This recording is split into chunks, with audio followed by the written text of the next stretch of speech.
Una invitada en nuestra mesa, por segunda vez la recibo, pero antes les voy a actualizar los datos actuales según los datos de la estación meteorológica privada de Rufino. 14,6 la temperatura, 14,6 la sensación térmica, mañana linda.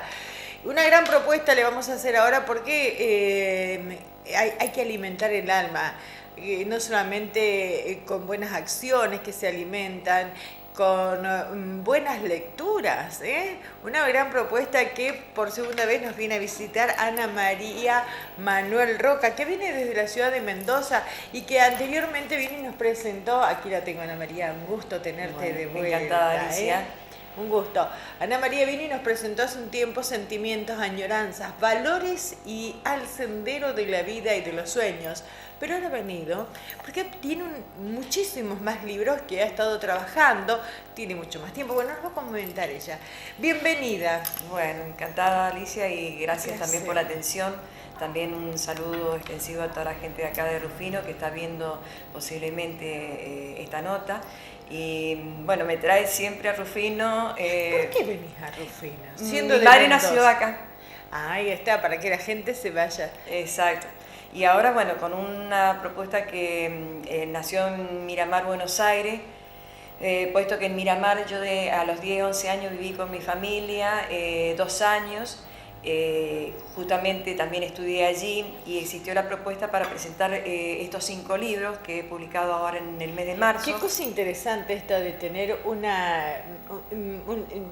como depender de lugares que marcan tu vida, que han marcado mi vida. Decir, que tu madre nació aquí y venís acá. Poca gente tiene, como lo tomás como lugar de pertenencia. Exactamente. Bueno, me pasó en Miramar que, bueno, en la entrevista en la radio Zona, me presentaron como una miramarense más, siendo que yo soy sanrafaelina, de San Rafael, Mendoza. Pero me sentí muy bien, me sentí muy cómoda. Tenía unas ansias, después de 47 años, ver la escuela donde yo estudié. Transitarla, ver la imagen que uno tiene de niño, que veía el espacio, las aulas grandes, y ahora las vi que eran más pequeñas. Encontrarme, bueno, con una directora, con las maestras, visitar, caminar, transitar la escuela, y también una propuesta que hace 47, 48 años yo fui alumna, y después de jubilarme el 1 de julio del año pasado, encontrarme con una propuesta de dar una charla magistral de cómo ser escritor y cómo publicar y hacer un libro y redactarlo en alumnos de 6º grado, a invitación de la directora Carolina Estáfora. Bueno, lo hice en presencia de ella, de 2 maestras, estaba mi madre. Fue una cosa muy, muy linda. Por supuesto, y claro, muy grande para... De ahí yo le saqué que hay 2 o 3 niños que van a ser escritores, porque tenían obviamente preguntas más puntuales, más finas de lo que es ser escritor, cómo hice para escribir, y lógicamente también me preguntaron de mi vida allí de niña, de por qué nosotros fuimos a vivir a Miramar. Hubo una propuesta de vender vinos de San Rafael y productos de conserva para mi padre, tomate, durazno, pasas, grapa. Claro, todos los artículos regionales de Mendoza que son cuantiosos, de calidad, por Dios, ¿no? Y vivir en un edificio casi frente al mar, que veíamos al mar. Y bueno, transité esa calle en esos días muchísimo. Y bueno, presenté... Conectándote con eso, ¿no? Esa época, ¿no? Exacto. Veía en la escuela, me vinieron mis recuerdos que mi padre esperándome afuera de la escuela. Un día una travesura que al salir de la escuela había un fotógrafo con un topollillo grande y bueno, me encantaba el topollillo. Yo lo que quería era tocar el topollillo. Me saca la fotografía, no dije nada en mi casa y un buen día aparece el fotógrafo. Y yo estaba asustada. Esos sueños que para los niños son tan importantes. Exacto. ¿No? Cumplirle estos sueños. Y mi papá encontrarse con esa sorpresa que yo no le había dicho nada. Y bueno, tengo esa fotografía y bueno, esos recuerdos tan lindos, visitar gente amiga. Es conectarse con la historia propia, ¿no? Exacto. Porque por la lejanía de pronto uno pierde contacto, el vínculo, que si bien estaba lo podés retomar nuevamente, y nutrirte de esos vínculos. Y bueno, son vínculos nuevos que tengo yo ahora, de otra gente, encontrarme con una compañera de la escuela, tantos años, ella tiene su vida, yo la mía, fue muy lindo. Inclusive en la biblioteca donde presenté mi libro, en la Biblioteca Municipal General San Martín de Miramar, estar con otro escritor de la zona, una familia amiga de la cual en el libro anterior de poemas que yo presenté acá, adelante escribí unos poemas a una abuela que conocí de Miramar, María Julia Pedernera de Rodríguez. Y bueno, me encuentro con que me dicen los hijos que tienen un alto así de poema escrito por ella, hace 20 años que falleció. Digo, bueno, yo le hice este humilde homenaje. Y bueno, también hablé en la biblioteca en mi presentación de ella, y bueno, esta gente han quedado un poco conectados ya con la biblioteca y tienen el compromiso de publicar los post-mortem. Bien, muy bien. Y ver un hijo con 86 años corriéndose las lágrimas. Ana María, contame un poquito, ¿a qué te dedicabas? Si la gente refresca un poco la memoria o aquel que está viendo. Bueno, yo me dediqué a la docencia como profesora de escuela secundaria de niños, de adolescentes y de adultos. Soy bromatóloga, como el ingeniero en alimentos, daba clases de química, nutrición, proyectos productivos. Y bueno, también soy profesora de inglés como segunda lengua, que me recibí en Estados Unidos. He estado dando también inglés a adultos, y aparte soy tutora en entornos virtuales. Bien. Y escritora.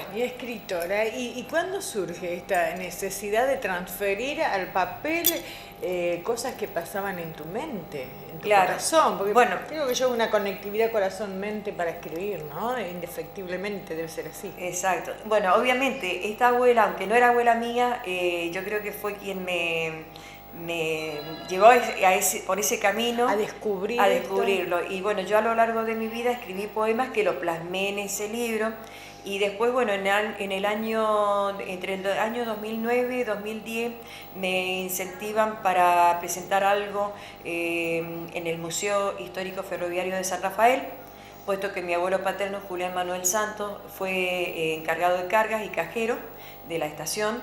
Trabajó muchísimos años, él manejó el telégrafo Morse.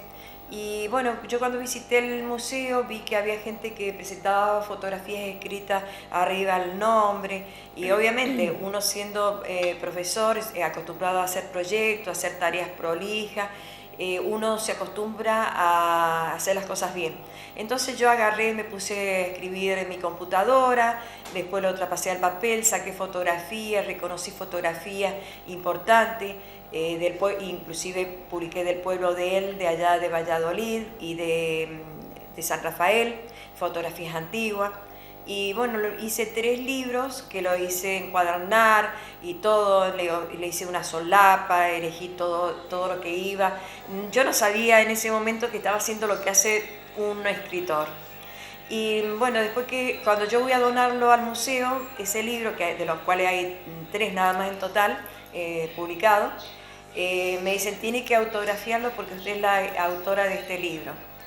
Y bueno, me sentí rara, y bueno, como todo comienzo, cuando uno, qué sé yo, pasó de la primaria a la secundaria, ese cambio de la secundaria a la universidad, y bueno, dentro de mis trabajos que yo he tenido, obviamente, porque también he trabajado en Estados Unidos, un nuevo reto, me sentí un poco rara, visité a una amiga profesora de lengua y literatura, y bueno, charlando con ella, le digo, me quedaron cosas de mi abuelo sin decir, y me hice motivo de una segunda edición. Bueno, en esa de la segunda edición me puse a trabajar. Bueno, obviamente entré a hablar con algunos editores y me dijeron que tenía que inscribirlo porque si no alguien me podía robar la obra. Bueno, entré a descubrir ese nuevo mundo y bueno, digo, tengo muchas cosas para escribir. Y bueno, esta amiga hace muchos años, cuando éramos colegas, me decía, vos tendrías que escribir porque sabes muchas historias. Y bueno, el haber viajado y vivido en tantos lugares, he conocido muchas historias. Y desde niña que conozco, desde los 2 años prácticamente que he escuchado estas historias, que ella la otra. Y bueno, esto es lo que me llevó a ir escribiendo. Bien. Y bueno, estos libros últimos tienen 3 años y medio, pero no podían ver la luz hasta yo estar un poco más tranquila, que obviamente con jubilarme también eso me hizo posible. Dio más espacio. Me dio mi poder, espacio. Claro. Ya no el de trabajar, sino hacer mi sueño. Claro, ser escritora. Exacto. Bien. Bueno, y ya tengo 10 libros publicados. Es una enormidad. Bueno, y estos los presentaste, me dijiste. En la Biblioteca de Miramar. Fue una presentación múltiple porque son 5 libros usualmente. ¿Me quieres contar un poquito, así resumidamente? Bueno, son todas historias reales, con nombres cambiados. Cuentos verdaderos, aventuras de niño, otra mirada, que son los juegos de niño. Pepe, sí, a ver, lo podemos mostrar ahí. Sí, contame un poquito así, un pantallazo. Son 2 hermanitos, corto, sí. con los juegos de niños, con amigos, entre los hermanitos mismos, diálogos, el diálogo de los niños que tienen normal, y bueno, la explicación y cómo jugaban, ahí, todo un entorno. Ahí está, sí. Y tengo ya una idea de hacer un segundo libro de este con otras cosas no contadas. Mirá vos, bueno, qué lindo. Esto es para niños, perfecto. Niños y jóvenes. Sí, y también adultos, y adultos también, porque se van a sentir muchos... Y mucho que tenemos que buscar y bucear y encontrar al niño y reflotarlo, porque hemos perdido muchas cosas en el camino que nos servirían, ¿no? Que muchas veces por ahí sí. los gobiernos nos han amargado la vida. Sí, y la vida misma a veces. Necesitamos sentirnos más felices. Y creo que la lectura es muy bien, necesitamos sentirnos más felices. Exacto. Rememorar y leer y nuevas historias también. Es muy lindo eso que has dicho. Qué bárbaro, sentirnos felices, poder estar en este mundo y participando de una u otra cosa y en la vida misma sentirnos felices. Porque hay que llenar, fuera del horario de trabajo y de las acciones cotidianas, tenemos que alimentar el alma nuestra mente, también nuestros conocimientos. Porque si nos quedamos parados, no leemos, no estudiamos, no tratamos de relacionarnos en encuentros culturales, socialmente, estamos muertos en vida. Exacto. Bueno, otra novela. Una novela, Ególatra y Caín, Traición y el misterio de un secreto, historia de engaños, mentiras y traiciones. Obviamente los nombres, Caín... Sabemos perfectamente de qué es. Y bueno, Ególatra lo inventé yo. Son 2 hermanos que son tal para cual. Ajá. Y hay un tercer hermano, Abelardo. Bien. Que es el que sufre las consecuencias de Ególatra y Caín. Una novela corta, linda. Y tienen también todo un entorno, ¿no? Ajá, qué bueno, qué lindo. Bueno, y seguimos por... Escapes de la presión. Esto ya es muy de historia, ¿no? Sí, no, y también tiene un desarrollo. Y tiene testimonio. Claro, está dividida en 2 partes. Una eran de los países bálticos, que eran disputados entre la Unión Soviética y los nazis. Y bueno, cómo sufrieron esos países, y bueno, el escape de un matrimonio que obviamente llegó a la Argentina, formó una familia, y bueno, todo... Justamente están por llegar refugiados, ¿no? Creo, gente, claro, ahora en estos días. Y bueno, escribiendo me enteré de que de esos países la gente nunca ha escrito ni han querido contar nada. Pero bueno, yo cuento con ciertos conocimientos de gente de esos lugares que me han contado sus historias. Y la segunda parte es historias de cubanos que emigraron a los Estados Unidos, que yo los conocí, y otros que emigraron a nuestro país. Y bueno, hay también un caso cómo escapó por Guantánamo una persona, bueno, bastante dura. Sí, muy fuerte la historia, muy fuerte. De hecho, hasta el día de hoy esta persona tiene esas consecuencias de la inmigración y de gente, familiares que quedaron allá. Qué terrible, ¿no? La gente que ha tenido que familias que quedaron divididas. Ha dividido familias, ha lastimado tanta gente en países que, bueno... Específicamente Cuba, ¿no? Con estos regímenes que... Exacto. Y hay cuentos... Le privaron la libertad a la varios gente, casos, ¿no? Qué terrible. Así que... Qué terrible. Después tenemos esta otra de Rosendo y el secreto de sus estafas familiares ocultas y encubiertas. Ahí está. A ver, Pepita, ahí sí se ve. Contanos entonces, sí. Bueno, esa es otra historia también sobre estafas, engaños, mentiras, calumnias, todo también dentro de una sociedad, una familia, sí, de una familia. Bueno, ¿quién no tiene secretos y es una familia por ahí? Claro. No es para sentirse Obviamente, identificado, pero con tantos años que tengo, por ahí uno puede conozco descubrirse muchos casos. en este libro, ¿no? Sí. ¿Por qué no? O descubrir cosas. Y justamente hablando de este tipo de temas de estafa, justamente cuando presenté en Miramar se presentaba, yo no sé si acá ha llegado ese tema, que hay un problema grande entre